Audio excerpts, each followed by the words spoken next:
চিংড়ি মাছের ঝোল রান্না এভাবে করলে খেতে ভীষণ মজা। ভাত খেতে আর কিন্তু কিছুই লাগে না। আসসালামু আলাইকুম এভরিওয়ান, আপনারা কেমন আছেন?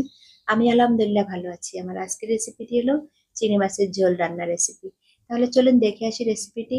আমি প্রথমে চিংড়ি মাছগুলোকে পরিষ্কার করে নিয়েছি। তারপর দিয়ে দিয়েছি কড়াইয়ে তেল। তেলটা গরম হলে দিয়ে দিয়েছি পেঁয়াজ কুচি, দিয়েছি রসুন কুচি, দিয়ে একটু নরম করে ভেজে নেব।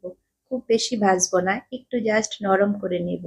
নিয়ে তারপর একে একে সব মশলাগুলো দিয়ে দিব। নেড়ে নিচ্ছি, একটু নরম করে নিচ্ছি। চুলার হিটটা কমিয়ে রেখেছি এখন। তারপর পানিটা দিয়ে দিব, দিয়ে এখন একে একে সব মশলাগুলো দিয়ে দিব। হাফ চামচের থেকেও কম দিয়েছি হলুদের গুঁড়া।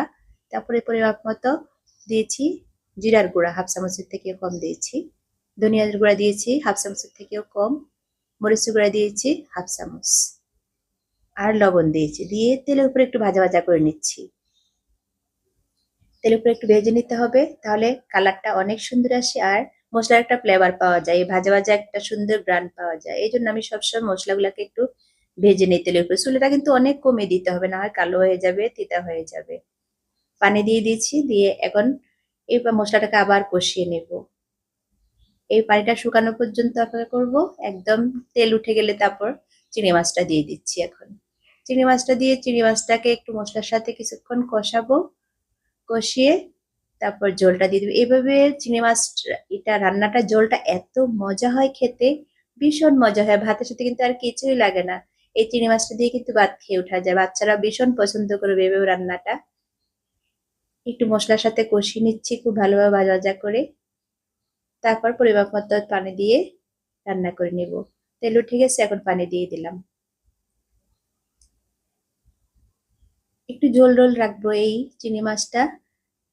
টমেটো দিয়ে দিব, সাথে দিয়ে দিব কাঁচামরিচ কুচি দিয়ে দিব। ভীষণ সুন্দর একটা কালার আসছে।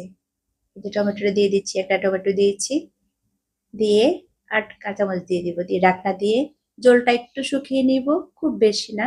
পরিমাপ মতো ঝোল রাখবো এই তরকারিটাতে। এইটুকু ঝোল রাখবো, আর কমাবো না। এখন দিয়ে দিচ্ছি ধনেপাতাটা। ধনেপাতাটা কিন্তু আমি কুচি করে দেই নেই, একটু বড় বড় করে রেখেছি ধনেপাতাটা। এভাবে দিলে কিন্তু ভালো লাগবে খেতে, দেখতে ভালো লাগবে। মশলার সাথে ঝোলের সাথে যখন ধনেপাতাটা মিশে যাবে, কুচি করে দিলে তখন কিন্তু দেখতে ভালো লাগবে না। আর এটা এই জন্য বড় বড় দিয়েছি। এইটুকু ঝোল রেখে আমি এখন নামিয়ে ফেলবো। আমার রান্নাটা কিন্তু একদম হয়ে গেছে। এভাবে রান্না একবার করে দেখবেন, ঝোল ভীষণ সুস্বাদু, খাওয়ার এভাবে ভীষণ টেস্ট হয়, ভাতের সাথে ভীষণ ভালো লাগে এভাবে খেতে। আমি একটু সার্ভ করে দেখাচ্ছি কতটা সুন্দর কালার আসছে। সবারই